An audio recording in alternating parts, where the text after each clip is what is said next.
Hello everyone, চলে এলাম তোমাদের কাছে নতুন একটা ব্লগ ভিডিও নিয়ে। তো কালকে গেছিলাম আমার একটা কাকুর ছেলের রিসেপশন পার্টিতে। তো আমরা প্রথমেই গিয়ে বর বউয়ের সঙ্গে একটুখানি গল্প করে নিলাম, করার পরেই ওখান থেকে ড্রিঙ্কের স্টল করেছিল, ড্রিঙ্ক খেতে চলে গেলাম। সবাই মিলে ড্রিঙ্ক খাবে।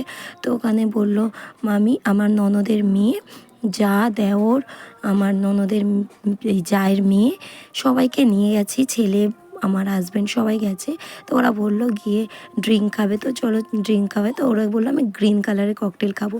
তো গ্রিন কালার আমার জায়ের মেয়ে আর আমার ছেলে বললো যে অরেঞ্জ কালার খাবে। তো ওদের জন্য একটু অরেঞ্জ কালারের ড্রিঙ্কটা দিল। তো আমিও বললাম তাহলে একটুখানি দাও, আমি একটু টেস্ট করে দেখি কেমন খেতে।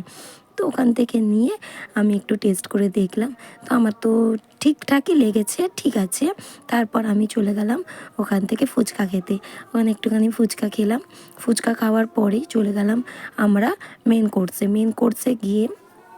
তো ওখানে দেখলাম প্রথমেই দিল ফিশ ফ্রাই, বেবি নান, কাবুলি ছোলা, তারপর সব কিছুই একটু একটু করে আমরা নিয়ে নিলাম। তারপর নেওয়ার পর প্লেন রাইস নিলাম, রাইস, মাটন কষা আর দই কাতলা করেছিল। তো আমরা এই যে ননদের মেয়ে দই কাতলা নিয়ে নিল। দই কাতলা নেওয়ার পর একটু মাটনও নিয়ে নিলাম। তারপর খাওয়া দাওয়ার পরে ওখানে মিষ্টি, দই, চাটনি, পাঁপড় সব করেছিল। তো আমরা ওইটার ভিডিও করতে পারিনি। তাই সব খাওয়া দাওয়ার পরে লাস্টে এখানে আইসক্রিমের স্টল করেছিল, আইসক্রিম নিয়ে নিলাম। সবাই মিলে আইসক্রিম খাচ্ছে।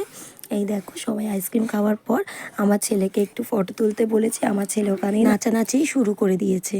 তারপর সব কিছুর পরে আমরা বললাম চলো সবাই মিলে একটু পান খাই।